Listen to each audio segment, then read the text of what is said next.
Hey, what's up guys? My name is Thomas Spark. Welcome back to another video. Today I'm going to be talking about why you probably shouldn't trust other YouTubers when it comes to VPNs. You might have seen one of your favorite YouTubers telling you, hey, go check out this VPN. They sponsored this video. You really need a VPN, buy it and support the channel. Now, just to be clear, guys, I don't really have any problems with YouTubers doing this per se. YouTubers always are trying to make more money. A lot of times they get demonetized, so they need some kind of revenue source. And I do get that. So I'm not hating on the YouTubers.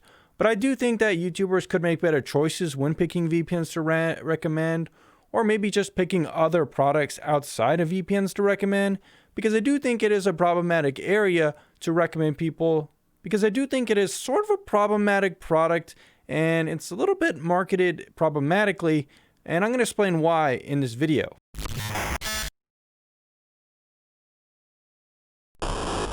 Now, one reason that YouTubers often decide to advertise for VPN services is that the VPN space is very profitable. It's a huge industry nowadays with a lot of VPN companies probably making millions, if not billions of dollars. So essentially, I think a lot of YouTubers are simply picking VPNs because it's very profitable to monetize their content with. I don't really think most YouTubers who recommend you use VPNs or check out their ads on them are necessarily that interested in VPNs.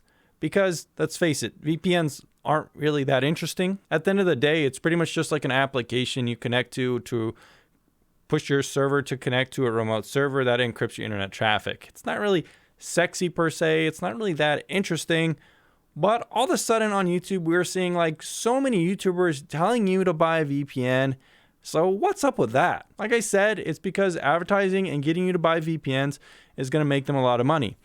VPNs run on what is called a recurring subscription model. So if an advertiser or a YouTuber recommends you to buy a VPN from their link, they're usually going to get sometimes even up to 100% of the commissions, and then 30 to 40% of the commissions recurring after that. So it's a very sustainable way for a YouTuber to monetize their channel.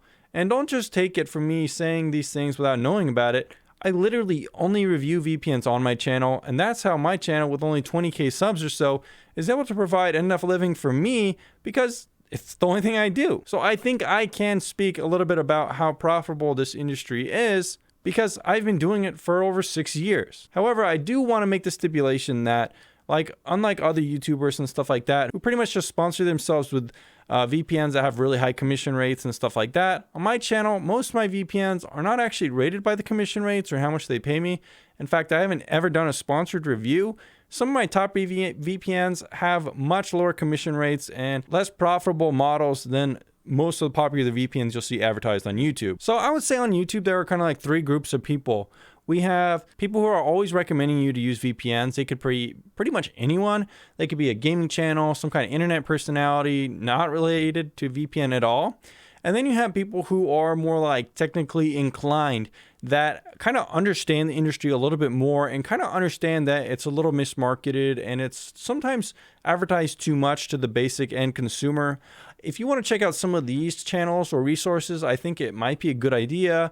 I really like YouTubers like Louis Rossman and Tom Scott, who have made pretty good videos explaining some of the pitfalls of VPN advertising and how popular they have gotten on YouTube. These are some pretty good videos, and I like these creators. Lastly, we have like a third group of YouTubers, kind of like the Hated One or Wolfgang, who are pretty experienced and knowledgeable in their own right, especially in terms of Linux and cybersecurity and stuff like that. However, I think these YouTubers sometimes go too far to being like anti-VPN, or they kind of try to get you to do weird kind of niche use cases like spinning up your own VPN, or maybe just telling you not to use VPN and only use Tor or something like that. And unfortunately, I think these use cases and stuff aren't really that practical for like everyday use, almost kind of separate from what VPN users really do, if that makes sense. Now, do I think that the everyday average user or just the average YouTuber watching YouTube videos really needs to buy and pay for a VPN to help support channels on YouTube?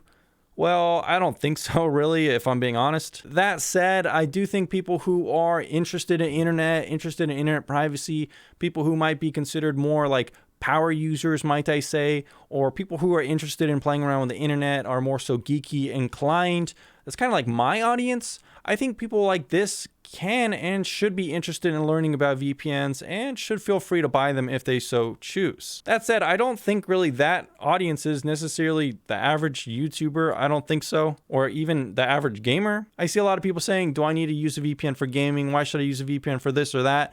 At the end of the day, there are a couple things you probably don't want to be using a VPN for. It's going to impact your speeds. You don't really need it for gaming unless you're trying to unblock something or prevent, yourself from getting DDoS or something. But in the general space of things, there are a couple good use cases for using VPN. Don't let me make any mistake about that. They're really good for torrenting, hiding your IP, hiding activity from your ISP, like your browsing history if you're a little paranoid about that, unblocking geo-restrictions around the world. Sometimes you could get access to extra content. They're good for just kind of hiding your IP in general. Sometimes you could unblock bans and stuff like that from certain servers on the internet or websites. Hide your IP from them and make new accounts and stuff like that if you want. But if you're looking to use VPNs and learn more about them, I really encourage you to do so from like a reliable source of information. Don't just listen to some kind of like 30-second ad from a YouTuber who just wants to make some money. Instead, check out this channel where I've spent like 5 or 6 years reviewing 60 plus VPN providers. I've done comparisons, so many comparisons, 20-minute long comparisons, detailed comparisons. I've organized ranking systems. I've made a tier list. I've pretty much done everything you could do with VPN inside and out. Another point I do want to make before finishing some of my thoughts here is that most of the popular VPNs on YouTube aren't really that good. They're like okay and they'll get the job done most of the time. However, most of these VPNs you see advertised are actually pretty expensive and they're kind of bare bones in terms of some of the things you might be looking for. They usually have less features, more bugs, less customer support. And why do they lack these things? Well, it's because most of these VPNs are instead spending money on marketing and not so much product development and investing back into their company. Most of these companies you'll see on YouTube being advertised a lot are mostly interested in the bottom line of just acquiring more customers and making more money. Believe it or not, there are VPN companies who are more careful with how they spend their money and more precise with how they spend their money. And that actually ends up being a benefit for you as an end consumer. Additionally, most of the VPNs you'll see advertised are very expensive because they are giving a significant cut to the YouTubers themselves. And it just kind of works out in terms of like the margins that way to be profitable for both, the advertiser and the VPN itself. Whereas VPNs that are advertised less don't have to be as expensive since they're not giving so much money away to YouTubers. Now, in conclusion, which VPN should you use if you do want to use one? Well, go ahead and check out my website, vpntierlist.com. You'll find all the information there on VPNs. I would recommend checking out a tier 1 VPN. They're going to be cheap, fast, and do everything you pretty much need to do. Not only that, but you could come to my Discord server and chat with me personally or other VPN enthusiasts on my server, and that's going to be in the link down in the description down below and on the tier list. Anyways, guys, hope you liked this video. I don't mean to be critical of YouTubers or anything like that or any VPNs necessarily, but I did think this is an important video to talk about because every time I'm watching YouTube in my own free time, I see YouTubers recommending VPNs, and I just have a lot of thoughts, and I've made them clear in this video. Anyways, guys, I'll see you very soon. My name is Tom Spark, and I'll catch you again later on.